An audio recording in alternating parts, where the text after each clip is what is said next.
नमस्कार दोस्तों। इस ट्यूटोरियल में हम लोग ये सीखने वाले हैं कि किसी कॉटलिन एंड्रॉयड ऐप में रिसाइकलर व्यू के अंदर स्वाइप टू डिलीट फंक्शनलिटी को कैसे इंप्लीमेंट करना है और उसी के साथ एक कस्टम यूआई के साथ ट्रैश आइकॉन भी कैसे शो करना है। तो चलिए सबसे पहले प्रोजेक्ट स्ट्रक्चर देखते हैं। कॉटलिन क्लासेस में हमारे पास एक मेन एक्टिविटी, एक मॉडल क्लास और एक माई अडैप्टर क्लास। और लेआउट फोल्डर में हमारे पास है एक activity underscore main dot XML जो कि इस मेन एक्टिविटी की यूआई फाइल है, और रो अंडरस्कोर आइटम डॉट एक्सएमएल जो कि रिसाइकलर व्यू में जो एक रो होती है उसका यूजर इंटरफेस इस फाइल में लिखा जाता है। सबसे पहले देखेंगे activity underscore main dot XML. यहाँ पे हमारे पास एक रिसाइकलर व्यू है, इसका कोड देखते हैं। ये है कंस्ट्रेंट लेआउट और ये है वो रिसाइकलर व्यू। अब देखेंगे रो अंडरस्कोर आइटम डॉट एक्सएमएल। यहाँ हमारे पास एक सफेद रेक्टेंगल है जिसके बीचों बीच एक टेक्स्ट व्यू है, इसका कोड देखते हैं। ये कंस्ट्रेंट लेआउट, इस लेआउट को भी हमने एक आईडी दिया हुआ है रो आइटम करके, क्योंकि आगे जाके कंस्ट्रेंट लेआउट हमें कहीं यूज करना है कॉटलिन क्लासेस में, इसलिए ये आईडी देना जरूरी है। और कंस्ट्रेंट लेआउट के अंदर है ये टेक्स्ट व्यू। ओके, अब देखते हैं मॉडल क्लास। ये एक डेटा क्लास है। बेसिकली ये जो row underscore item dot XML file है, इसमें जितने भी यूआई कंपोनेंट्स हम लोग दिखाने वाले हैं, उन यूआई कंपोनेंट्स में जिस टाइप का डेटा हम लोग भरने वाले हैं उस टाइप का एक एक वेरिएबल हमें इस मॉडल क्लास में क्रिएट करना है।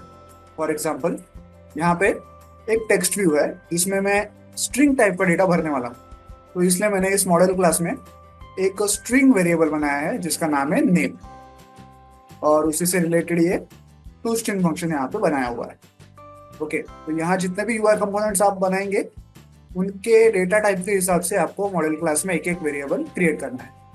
ओके, अब देखते हैं मेन एक्टिविटी। ये है इंपोर्ट्स, ये है मेन एक्टिविटी, ये है रिसाइकलर व्यू। यहाँ पे एक एरे लिस्ट है जो कि मॉडल क्लास टाइप की है, यही मॉडल क्लास हमने अभी अभी देखा था। फिर यहाँ पे एक स्ट्रिंग एरे है जिसमें कुछ डेटा भरा हुआ है ABCD, यही डेटा हम लोग रिसाइकलर व्यू में शो करने वाला है। फिर यहाँ पे माई अडैप्टर क्लास का ऑब्जेक्ट है, यहाँ पे ये माई अडैप्टर क्लास है जो हम लोग आगे देखने वाले हैं। इस क्लास की जरूरत भी पड़ती है। देखिए, ये जो रिसाइकलर व्यू है और उसमें ये जो डेटा हम लोग भरने वाले हैं, फिलहाल ये दोनों एक दूसरे से कंपेटेबल नहीं है, ये दोनों एक दूसरे को नहीं जानते। तो इन दोनों की आपस में दोस्ती कराने के लिए हमें एक थर्ड पार्टी क्लास की जरूरत होती है जिसे कहते हैं एडाप्टर क्लास, तो इसलिए यहाँ पे ये माई अडैप्टर क्लास क्रिएट किया गया है। फिर आता है ऑन क्रिएट फंक्शन। यहाँ पे सबसे पहले हम लोग हमारी जो यूआई फाइल है activity underscore main dot XML उसे सेट करते हैं। फिर रिसाइकलर व्यू का आईडी फाइंड आउट करते हैं। फिर यहाँ पे माई अडैप्टर क्लास का ऑब्जेक्ट क्रिएट करते हैं। हमें यह सारा ABCD डेटा इस माई अडैप्टर क्लास में पास करना है, लेकिन इस डेटा के ऊपर आगे जाके हमें कुछ काम भी करना है जो कि स्ट्रिंग एरे फॉर्मेट में करना बहुत ही डिफिकल्ट है। तो हमें ये पूरा डेटा उठा के इस एरे लिस्ट में इंसर्ट करना है और फिर ये एरे लिस्ट हमें इस माई अडैप्टर में पास करनी है। तो ये काम हम लोग करेंगे इस गेट डेटा फंक्शन का यूज करके। यहाँ पे नीचे ये गेट डेटा फंक्शन लिखा हुआ है। यहाँ पे हम लोग सिंपली एक फॉर लूप घुमाते हैं उस स्ट्रिंग एरे में, उससे एक एक डेटा निकालते हैं ABCD और उसे एरे लिस्ट में ऐड करते हैं और एरे लिस्ट को यहाँ से रिटर्न करते हैं। तो ABCD डेटा वाली एरे लिस्ट हमें यहाँ पे मिल चुकी है जो हम लोग माई अडैप्टर क्लास में पास कर रहे हैं। फिर हम लोग एरे लिस्ट के कुछ एट्रीब्यूट सेट करना है जैसे कि layout manager, item animator, item decoration वगैरह, और सबसे एंड में एडाप्टर को, माई एडाप्टर क्लास के ऑब्जेक्ट को एरे लिस्ट में सेट करते हैं। इसके बाद आते हैं मेन मुद्दे पे। हमें इसमें स्वाइप टू डिलीट फंक्शनलिटी को इंप्लीमेंट करना है, इसलिए हम लोग यहाँ पे set swipe to delete function call करते हैं। ये फंक्शन यहाँ पे नीचे लिखा हुआ है। हम लोग यहाँ पे एक आइटम टच हेल्पर नाम के ऑब्जेक्ट का यूज करते हैं।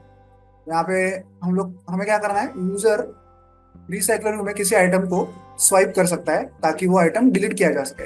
तो स्वाइप किसी भी डायरेक्शन में किया जा सकता है, वो चाहे राइट टू लेफ्ट किया जा सकता है या लेफ्ट टू राइट किया जा सकता है। तो सबसे पहले हम लोग यहाँ पे स्वाइप करने के डायरेक्शन मेंशन करते हैं। डायरेक्शन क्या है, फिलहाल लेफ्ट। ओके, इस आइटम टच हेल्पर के दो फंक्शंस होते हैं, एक है ऑन मूव। वैसे तो बहुत फंक्शंस होते हैं, प्राइमरी दो फंक्शंस होते हैं, एक है ऑन मूव और एक है ऑन स्वाइप। क्योंकि हमें स्वाइप फंक्शनलिटी को यूज करना है, हमारा काम इस ऑन स्वाइप फंक्शन में किया जाएगा। यहाँ पे हम लोग क्या कर रहे हैं, जो भी आइटम यूजर ने स्वाइप किया है उसे हम लोग रिसाइकलर व्यू से और पूरे ही एरे लिस्ट से और पूरे ही रिसाइकलर व्यू से रिमूव कर रहे हैं। जिस आइटम को स्वाइप किया जाएगा उसे एरे लिस्ट से और रिसाइकलर व्यू से रिमूव किया जाएगा। और उसी के साथ हम लोग यूजर को एक स्नैक बार भी दिखा रहे हैं। स्नैक बार में जिस आइटम को फिलहाल रिमूव किया है उसका नाम दिखाएंगे स्नैक बार में, और उसी के साथ एक अंडू बटन भी दिखाएंगे, ताकि इस अंडू बटन को क्लिक करने पे अगर यूजर चाहे तो उस डिलीट किए हुए आइटम को वापस रिसाइकलर व्यू में ऐड कर सकता है। तो यहाँ पे वो डिलीट किया हुआ आइटम रिसाइकलर व्यू में ऐड करने का कोड लिखा है। यूजर अंडू बटन क्लिक करके वो एक्शन कर सकता है। तो यहाँ पे हम लोग बेसिकली क्या कर रहे हैं, ऑन स्वाइप फंक्शन में जिस आइटम को यूजर ने स्वाइप किया है उसे डिलीट कर रहे हैं। साथ में यूजर को एक स्नैक बार दिखा रहे हैं जिसमें डिलीट किए हुए आइटम का नाम दिखाएंगे, साथ में एक अंडू बटन दिखाएंगे। अंडू बटन को क्लिक करते ही डिलीट किया हुआ आइटम वापस एरे लिस्ट में और रिसाइकलर व्यू में ऐड किया जाएगा।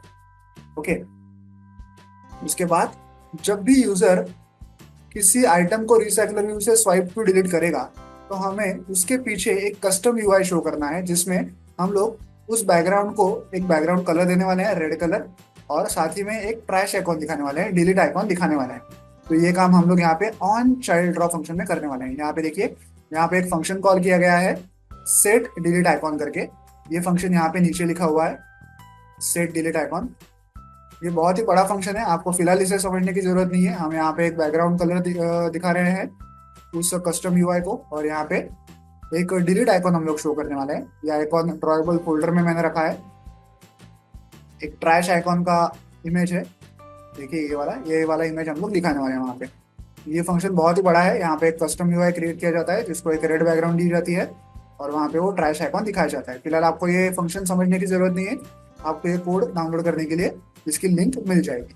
ओके, तो बेसिकली आपको यही समझना है कि जब भी user swipe to delete functionality को यूज करेगा तब हम लोग पीछे एक कस्टम यूआई भी ड्रॉ करने वाले हैं इस ऑन चाइल्ड ड्रॉ फंक्शन का यूज करके।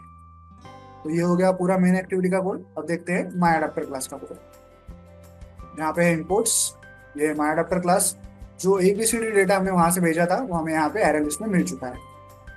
सबसे पहले हम लोग क्या करते हैं, इस on create view holder function में हमारी जो यूआई फाइल है row_item.xml उसे सेट करते हैं।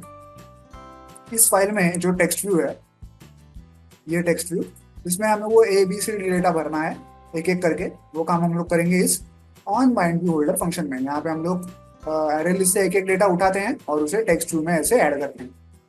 उसके बाद आता है गेट आइटम काउंट फंक्शन। यहाँ पे हम लोग रिसाइकलर व्यू में टोटल जितने भी आइटम्स हमें दिखाने हैं उनकी साइज हम लोग यहाँ पे मेंशन करते हैं। एंड में आता है व्यू होल्डर क्लास। यहाँ पे हम लोग जो हमारा टेक्स्ट व्यू है और टेक्स्ट व्यू जिस कंस्ट्रेंट लेआउट के अंदर था उन दोनों के आईडीज यहाँ पे फाइंड आउट करते हैं।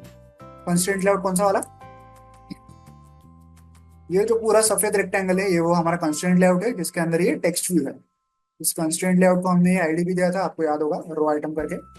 तो अगर यूजर कहीं भी यहाँ पे सफेद एरिया में कंस्ट्रेंट लेआउट में क्लिक करता है तो हम लोग ये set on click list function call करते हैं, जिसमें हम लोग एक टोस्ट दिखाने वाले हैं।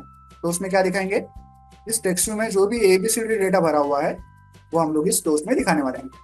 तो आई होप आपको ये पूरा कोड समझ में आ गया होगा। तो चलिए अब इस ऐप को मोबाइल डिवाइस पे रन करके चेक कर देंगे। तो ऐप मोबाइल डिवाइस पे रन हो चुका है। हमारे सामने एक रिसाइकलर व्यू है जिसमें ABCD डेटा भरा हुआ है। अब मैं आइटम A को राइट से लेफ्ट में स्वाइप करूंगा तो देखिए पीछे एक कस्टम यूआई तैयार हो जाता है जिसमें रेड बैकग्राउंड दी गई है और एक ट्रैश आइकॉन दिखाया गया है ब्लैक कलर का। अब अगर मैं इसे छोड़ दूं तो एक आइटम वापस आ जाएगा। मुझे पूरा इसे स्वाइप करना पड़ेगा राइट टू लेफ्ट। तो देखिए ये आइटम डिलीट हो गया। नीचे स्नैक बार है जिसमें अंडू बटन है। क्योंकि मैंने वक्त रहते अंडू बटन को क्लिक नहीं किया इसलिए ए आइटम जो है हमेशा के लिए डिलीट हो चुका है। अब मैं B आइटम को डिलीट करूंगा, इस बार मैं अंडू बटन को भी क्लिक करूंगा। ठीक है, स्वाइप किया right to left, B delete हो गया, अंडू बटन को क्लिक कर रहा हूँ तो B वापस आ गया। C को स्वाइप कर रहा हूँ, देखिए पूरा स्वाइप करना पड़ेगा। देखिए C निकल गया लेकिन मैंने अंडू बटन को क्लिक नहीं किया था। D को डिलीट कर रहा हूँ, अंडू बटन को क्लिक कर रहा हूँ, D वापस आ गया। तो इस प्रकार से आप किसी कॉटलिन एंड्रॉइड ऐप में रिसाइकलर व्यू के अंदर स्वाइप टू डिलीट फंक्शनलिटी को इंप्लीमेंट कर सकते हैं ऐसे कस्टम यूआई के साथ। वीडियो में दिखाए गए इस कोड को डाउनलोड करने के लिंक मैंने वीडियो के नीचे डिस्क्रिप्शन बॉक्स में दे दिया, आप चाहें तो वहां से कोड डाउनलोड कर सकते हैं। वीडियो को एंड तक देखने के लिए धन्यवाद, थैंक यू।